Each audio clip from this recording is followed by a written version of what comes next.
முள்ளந்தண்டு பாதிக்கப்பட்டு மடம் பாதிக்கப்பட்டு என்று சொல்வார்கள். படுத்த படுக்கையாக அல்லது முக்காவாசி அரைவாசி ஒரு சக்கர நாற்காலியிலே இயங்க வேண்டியவர்கள், சக்கர நாற்காலியில் இயங்குவதற்கு மேலதிகமாக முழுமையாக படுக்கையிலே தான் இருக்க வேண்டிய நோயாளிகளை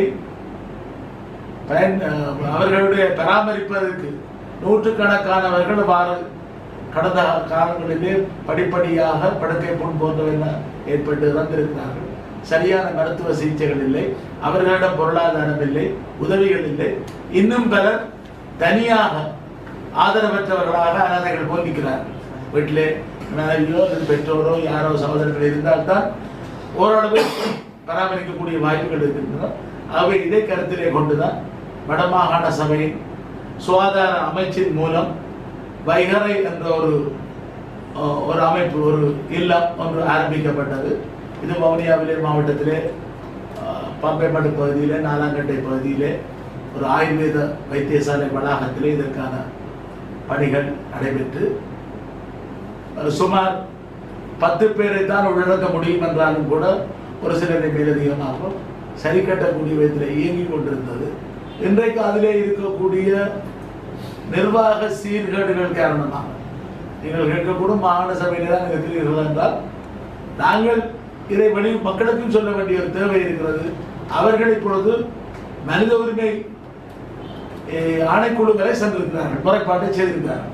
ஆகவே எங்களுடைய வேண்டுகோள் எல்லாம் விசாரிக்கின்றோம் பார்க்கின்றோம் என்று மாத கணக்கிலே வருஷ கணக்கிலே இழுத்தடித்துக் கொண்டிருக்காமல் இந்த பாதிக்கப்பட்டவர்கள் நிற்கதியாக நிற்கிறார்கள்.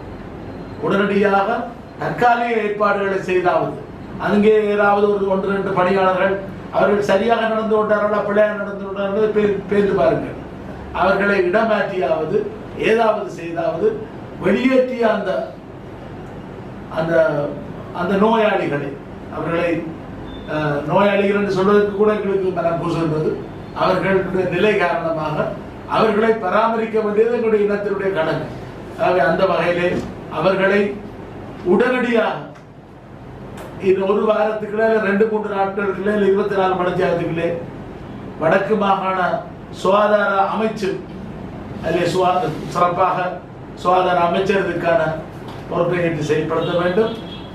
அதே போல எல்லாவற்றுக்கும் மேலாக மாண்புமிகு முதலமைச்சர் அவர்களை நாங்கள் பணிவாக கேட்டுக்கொள்வது உடனடியாக இந்த பாதிக்கப்பட்டவர்களுக்கு புகலிடத்தை அவர்களுக்கு தஞ்சத்தை வழங்கி அவர்களை பராமரித்துக் கொண்டு மற்ற ஏனைய பிரச்சனைகளை பற்றி நாங்கள் பேசி விசாரித்து தீர்வை காணலாம் என்ற கோரிக்கையை நாங்கள் ஏற்கனவே சம்பந்தப்பட்டவரிடம் வைத்திருந்தாலும் அது தாமதப்படுத்தப்பட்டு வருகின்ற விளைவாகத்தான் இந்த அவசர பத்திரிகையாளர் சந்திப்பு மூலம் சொல்ல வேண்டியிருக்கிறது.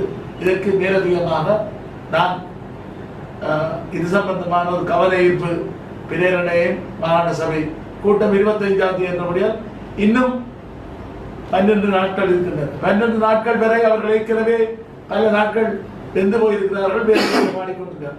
ஆகவேதான் இந்த அவசரமாக இந்த பத்திரிகையாளர் சந்திப்பிலே சொல்ல வேண்டிய நிலைமை ஏற்பட்டது.